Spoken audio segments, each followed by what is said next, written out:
In this Helldivers 2 video, we're going to be going over what it's like to have a max level pummeler. So this weapon has been getting more on my radar recently because of not only weapon customization, which gave it some much needed attachments to make it a little bit better, but more importantly, they did end up changing the stun durations for the pummeler and the pacifier. They both got an increase to 3 seconds on their stun duration, which has been quite impactful to the weapons and changed the way they perform overall. But more importantly, what I wanted to do is I wanted to analyze how the weapon is, not only with those changes, but with all of its max level attachments, which is why I went out and leveled it up. So anyway, in this video, we're going to be going over all the attachments available, how they affect the weapon, and how they overall work in terms of impacting the weapon's performance. Then we're going to talk about the best combination of attachments. We're also going to cover how the weapon actually fares against the factions now with its stun changes, as well as the attachments it has. And then lastly, I'm going to give you my recommendation on whether you should go out and level this weapon or not.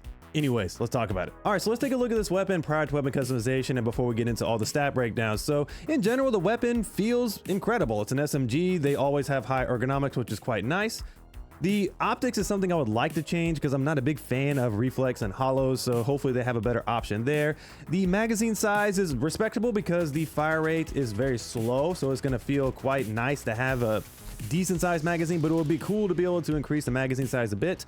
One thing I did not notice with this thing is it is a laser beam out of the box because it has a built-in vertical foregrip. Did not notice that in the past when I was using the weapon, but that is something that's very nice. So I'm curious to see what underbarrels we have available for this thing. But overall, this feels pretty good out of the box. I'm not going to say it's a powerhouse overall. We'll get into that as the video goes on. But in terms of the way it feels, in terms of recoil pattern, in terms of the way it operates before weapon customization, feels quite good overall. Let's take a look at the pummeler before weapon customization. The damage is going to be 70, the capacity is 45, the fire rate is 475. This is a light penetration weapon. The horizontal recoil is 8, the vertical recoil is 10, the ergonomics are 85, capacity is 45, the backup magazines are 7, and the reload time is 3 seconds. Taking a look at optics first, these affect overall ergonomics. By default, the reflexes and holographic sights will give us an ergonomics of 85. The 2x tube dot is going to decrease our ergonomics by 3. Next up for underbarrels, these affect overall recoil, ergonomics, and bullet spread. So on the weapon, we're actually going to get a built-in vertical foregrip, so you'll see that on the weapon.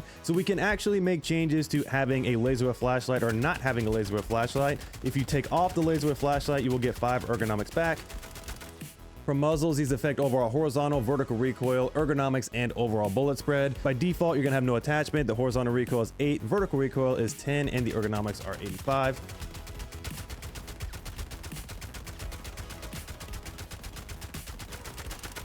The flash hider is going to decrease your horizontal recoil by 2, decrease your vertical recoil by 1, and also decrease your ergonomics by 3. The muzzle brake is going to decrease your horizontal recoil by 4 and also decrease your ergonomics by 5.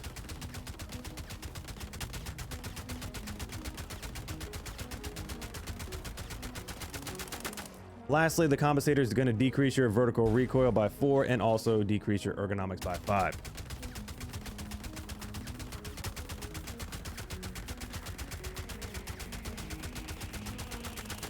For magazines, these affect overall ergonomics, capacity, backup magazines, reload time, and bullet spread. By default, the extended magazine is your main option. You get an ergonomics of 85, capacity of 45, backup magazines are 7, and the reload time is 3 seconds.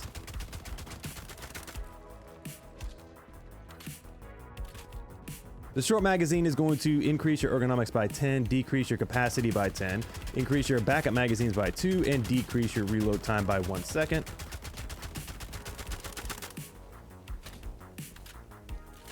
The drum magazine is going to decrease your ergonomics by 15, increase your capacity by 30, decrease your backup magazines by 3, and also increase your reload time by 1 second.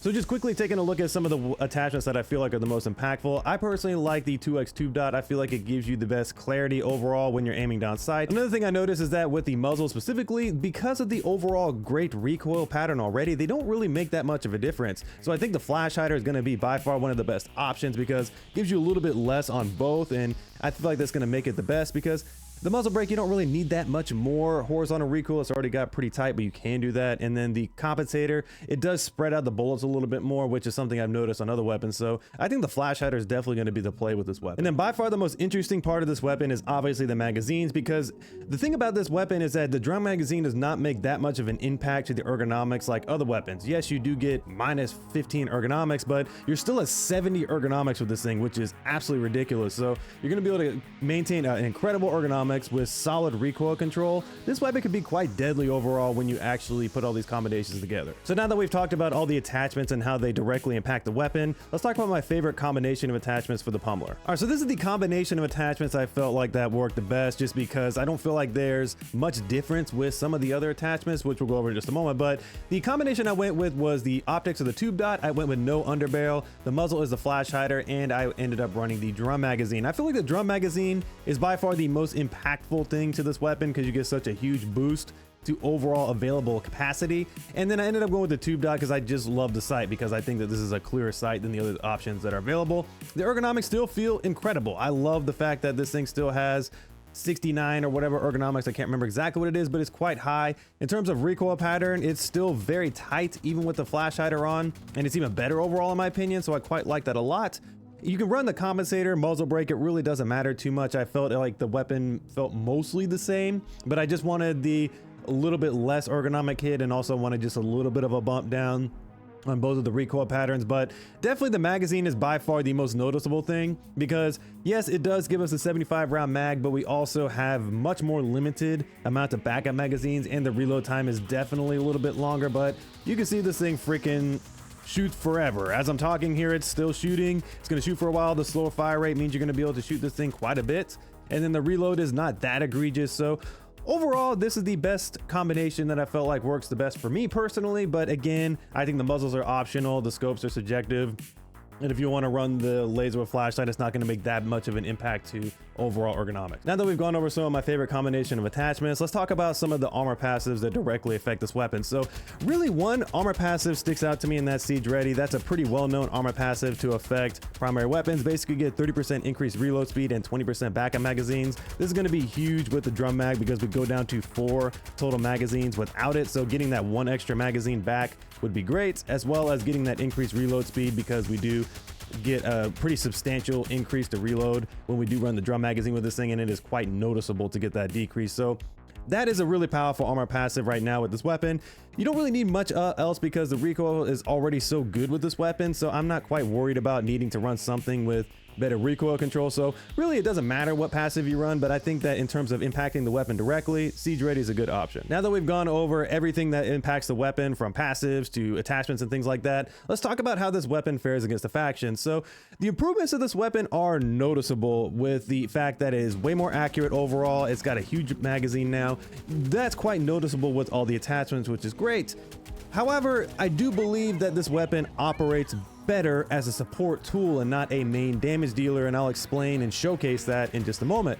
But basically, the durable of this weapon is terrible. You only have a durable of 7, which the weapon's damage profile is 70, but it only has a durable of 77, which means it's going to be very weak against those beefier units and even weaker against armored units. You'll see that in a lot of the footage I'm about to show here when I discuss how this weapon performs on its own versus the bugs, because it's actually quite noticeable.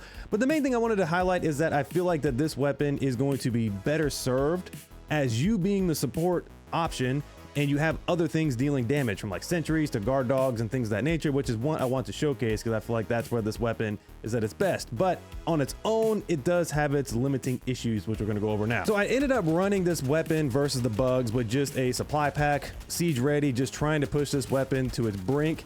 And it's very mid on its own. It can deal with things like warriors and the smaller bugs and whatnot. It can deal with them quite well. Once you start getting hive guards involved, you'll see in a couple of clips where there is like a ton of hive guards, and it's very overwhelming because of the light pen, because of the low durable, not able to kill these enemies very quickly, and because I need to hit a fleshy area to get the stun even working, and it takes a few bullets to get it working, they can quite overwhelm you quickly. Same thing for brood commanders. They can quite overwhelm you very quickly because yes, they are more fleshy than a hive guard, but still, because of the low durable, you're not going to be killing them that quickly. So from this showcase, I hope you're going to understand that the pummeler is not meant to be run on its own. It's meant to be a support tool in your hands and not necessarily your main damage dealer. Now that that's out of the way, because you've seen how it performs with just by itself, I mean, it's okay, it's very mid. Now I want to show how it actually pairs when you actually throw a guard dog in here and even a couple of sentries.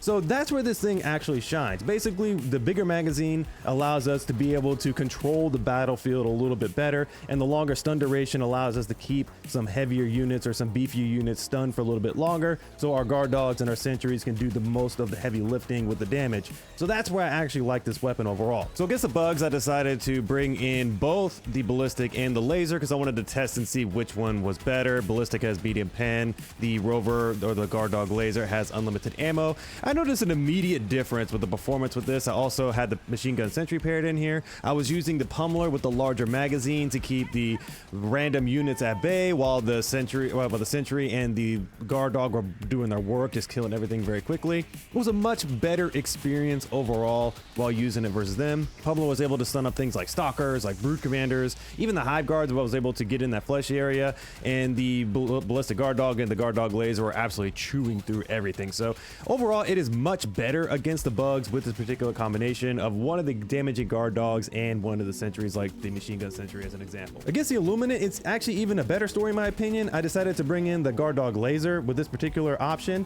and what I ended up doing was I was using the pummeler to be able to stun up the overseers. It was absolutely elite at stunning up the overseers because you just shoot them in a little chest area. The flying ones are going to be stunned in the air, the ground ones are going to be stunned up, and the cool thing is they're stunned up for 3 seconds, so you can kill them really quickly with the pummeler actually.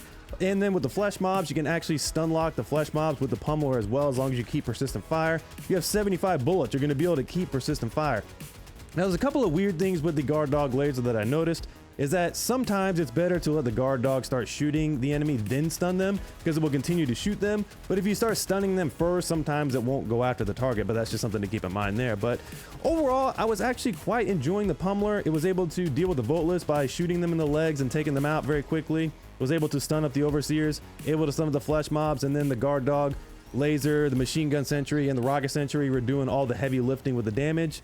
I quite liked it versus the Illuminate. So against the bots, I'm going to keep this really simple. This thing is not really built for the bots. Light pen, low durable. Doesn't matter what I do to the weapon and what I bring with it, it's not going to be that great. It was a little bit better with the Arc Dog because I like the Arc Dog versus the bots, even though it does have its issues. I quite understand that, but I feel like it's quite good with its stunning potential, as well as it will overpen and deal damage to enemies. So it was pretty good there, but just it was very limiting in terms of what it could do. The pummeler, that is, was very limiting in what it could do in terms of effectiveness.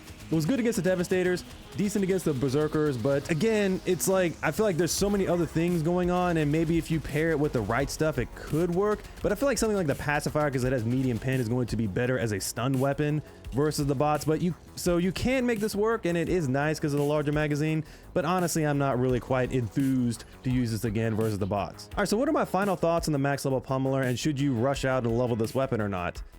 I actually quite enjoyed my time with the pummeler, more so than I have in the past. I did enjoy it when it first came out, but it slowly fell from grace, in my opinion. Has been in the scrap heap for a while, but now that it's maxed out in terms of its overall attachments and also the fact that it does have the longer stun duration, it has quite a bit of utility, especially if you use it the correct way, which is as a support tool, meaning that you're the one supporting your other damage dealers. So that's where I feel like it falls really well.